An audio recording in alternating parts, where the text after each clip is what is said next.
Santiago, muy buenas tardes. Muchísimas gracias por concedernos esta entrevista. ¿Qué tal, Temoris? Buenas tardes y buenas tardes también a todo el auditorio. Al contrario, un gusto estar en el espacio de Astillero, en esta ocasión contigo. Siempre un privilegio poder conversar con ustedes. Santiago, cuéntanos bueno, primero antes de entrar más al fondo del asunto, quisiera ver si tú tienes idea de qué es lo que pasó con esta carta o supuesta carta, falsa carta que fue publicada en un portal simpatizante con el ZLN, que fue hecha pasar por una respuesta del Comité de Madres y Padres al presidente López Obrador, que a su vez provocó una reacción del presidente que después reconoció que él había pues tomado como auténtica esta carta que no lo era. ¿Qué es lo que ocurrió ahí? ¿Sabemos?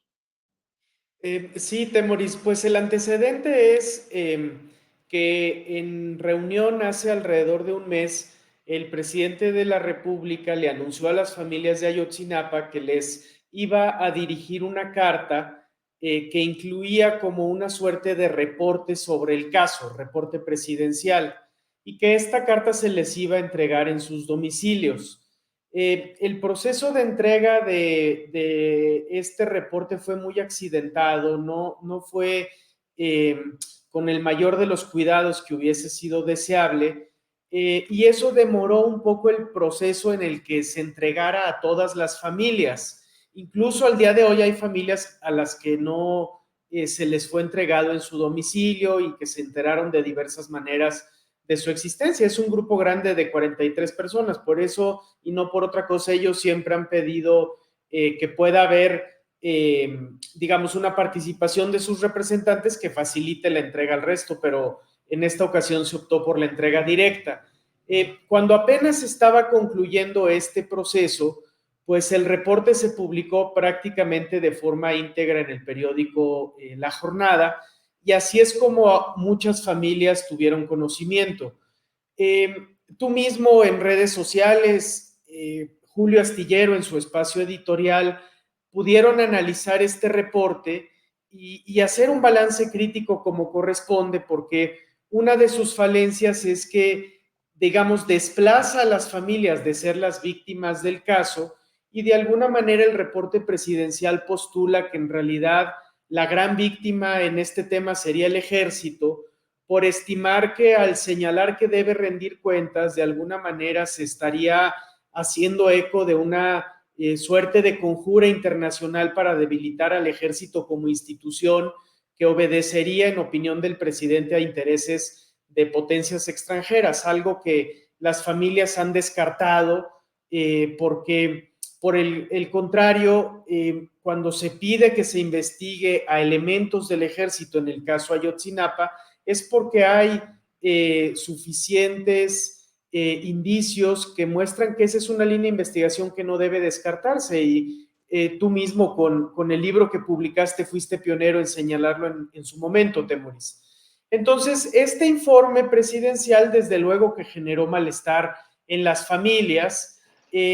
y por un tema de falta de coordinación interna en el grupo, es un grupo amplio, hubo una publicación en Facebook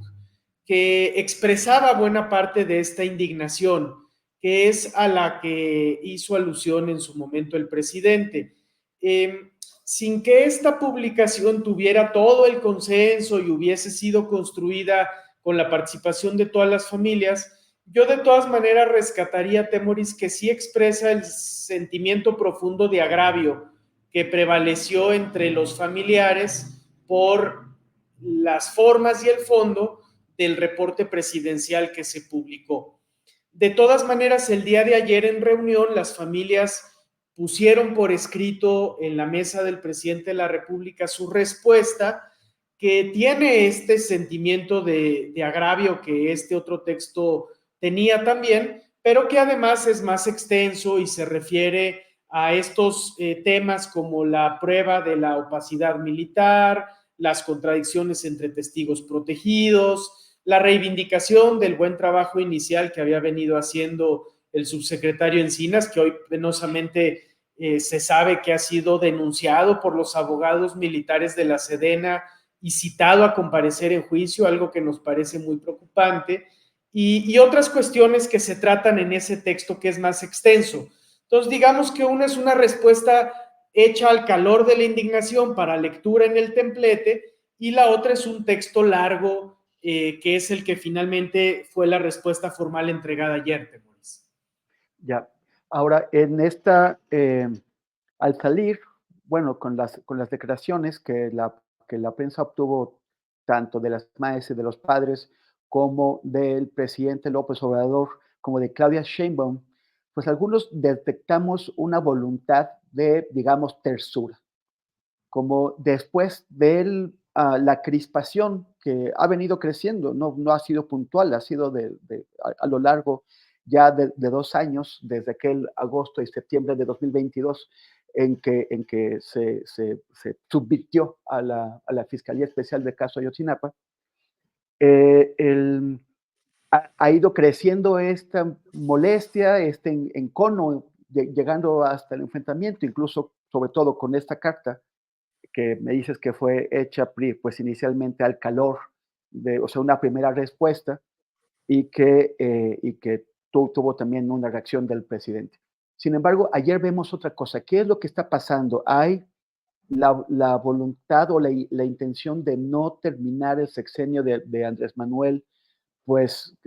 coloquialmente dicho, agarrados del chongo. Hay la voluntad de darle a Claudia Sheinbaum el privilegio de la duda. Pues yo creo que lo reconstruyes muy bien, Temoris, cuando te remites a lo que pasó en septiembre de 2022.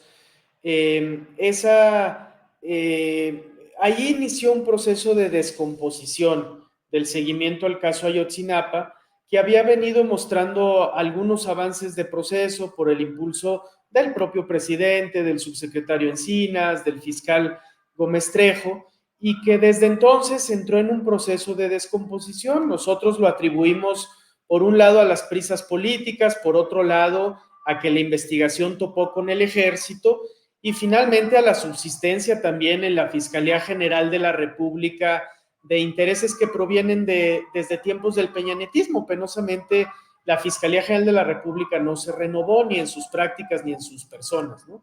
El caso es que empezó ahí un proceso de descomposición que nos está llevando a un final de sexenio muy ríspido. Las familias ayer expresaron en la reunión, desde luego, su sentido de agravio por este reporte, pero también pues dejaron en claro que no tienen un interés en seguir postergando a perpetuidad estos desencuentros con el presidente de la República. Quedan 2 meses, es claro que la posición gubernamental no va a cambiar, es clara la insatisfacción de las familias, y ojalá que haya espacio para que eso se pueda expresar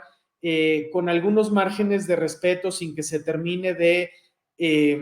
echar a perder lo que se avanzó muy al inicio de la administración. Ahora, en ese contexto hay también un cambio de gobierno. Las familias, desde luego, que acusan recibo del enorme respaldo en urnas de la hoy virtual candidata electa Claudia Sheinbaum, y muy rápido han buscado acercarse con ella. Lo hicieron el día de ayer, tuvieron de la presidenta electa escucha, un gesto de cercanía que fue saludarlas de mano, algo que hay que decir, Temoris, no vemos, incluso en los gobernadores de los estados, cuando tienen que lidiar con los reclamos justos de los colectivos de familiares de personas desaparecidas. Y en la reunión prevaleció, yo diría que eso, un tono de escucha, y eso los familiares lo han recibido bien. Desde luego que entienden que es un gobierno que en muchos sentidos será de continuidad a lo que ocurrió en este sexenio, y creo que la esperanza está puesta en que la continuidad sea respecto de los trabajos, las formas, el entendimiento que tenía el subsecretario Encinas, lo que en su momento generó la Fiscalía Especial para el caso, y no de estos últimos 2 años de degradación del proceso que hemos tenido.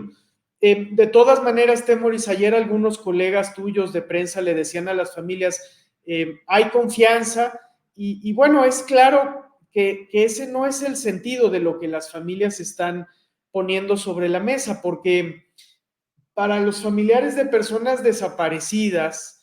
el tema no es emocional de confianza, ¿no? Es más bien de que no tienen alternativa sino seguir interpelando al Estado a que cumpla con su obligación de dilucidar el paradero de las personas desaparecidas. Los movimientos de víctimas, creo que eso es muy importante subrayarlo, Temoris. Tú lo entiendes muy bien, Julio Astillero también, porque han acompañado estos procesos, pero en el contexto de discusión política que tenemos en el país es muy importante subrayarlo. Los movimientos de víctimas no son movimientos sociales tradicionales que pueden tener una agenda gradualista, hacer alianzas amplias cuando ven que llegan al poder partidos políticos que representan algunas porciones de su agenda, ¿no? Los movimientos de víctimas se construyen desde el dolor, y desde esa racionalidad su agenda nunca puede ser de avances parciales o partidizarse o de mirar hacia otros aspectos de la vida pública. Lo que exigen es justicia, verdad, paradero, gobierne quien gobierne, y eso también les orilla a tener interlocución con quien sea que esté en el poder, ¿no? Entonces, más allá del tema de las confianzas que se tienen que construir, yo creo que es eso lo que mueve a las familias a estar de nuevo buscando el diálogo con el futuro gobierno, y que eso haya ocurrido en un contexto de escucha, pues al menos permite guardar alguna esperanza. Ojalá que así sea y que lo que se retome sea el inicio de la administración del presidente López Obrador y no el final que estamos teniendo.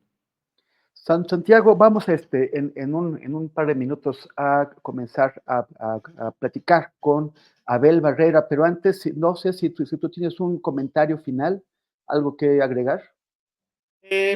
Pues en realidad, Temoris, qué bueno que vaya a estar la voz de Abel. Sobra decir que es uno de los defensores de derechos humanos más queridos en el país, maestro de muchos y muchas de nosotros, y creo que él terminará de dar muy buen contexto. Si pudiera agregar algo, solo diría que la columna del día de hoy del subsecretario Encinas hay que atenderla, es sumamente preocupante, es otra señal de cómo se está empoderando el ejército, que abogados en activo de la Sedena quieran interrogar al ex subsecretario de Derechos Humanos, al GIE y al exfiscal del caso, pues no ocurriría sin la complacencia del alto mando militar, ¿verdad? Y es una muestra del empoderamiento castrense que estamos teniendo y confirma que las preocupaciones que hemos expresado algunos organismos de derechos humanos sobre este tema en particular son fundadas, que no provienen de un lugar de mala fe ni de una excesiva carga ideológica, ni mucho menos, como se ha dicho, de vehiculizar los intereses de los Estados Unidos, ¿no? Tienen que ver con preocupaciones objetivas sobre un empoderamiento creciente de las Fuerzas Armadas que estamos viendo, que no le va a hacer nada bien al país y que en temas de derechos humanos es preocupante. Ojalá que eso al futuro se entienda y que más allá incluso de Ayotzinapa, los muy diversos temas de víctimas de violaciones a derechos humanos, sobre todo de la crisis de desapariciones que continúa presente en el país, se puedan volver a atender de buena manera en el gobierno que está por comenzar, al que todos y todas deseamos que le pueda ir bien, Temoris. Muy bien, Santiago Aguirre, director del Centro PRO de Derechos Humanos, te agradezco muchísimo este tiempo que nos has dado. Al contrario, agradecidos nosotros y como siempre recomendarle al público que para enterarse del tema Ayotzinapa te sigan en redes sociales, que siempre explicas mejor que nadie cómo vamos, Temoris. Muchas Muchísimas gracias. gracias, Santiago.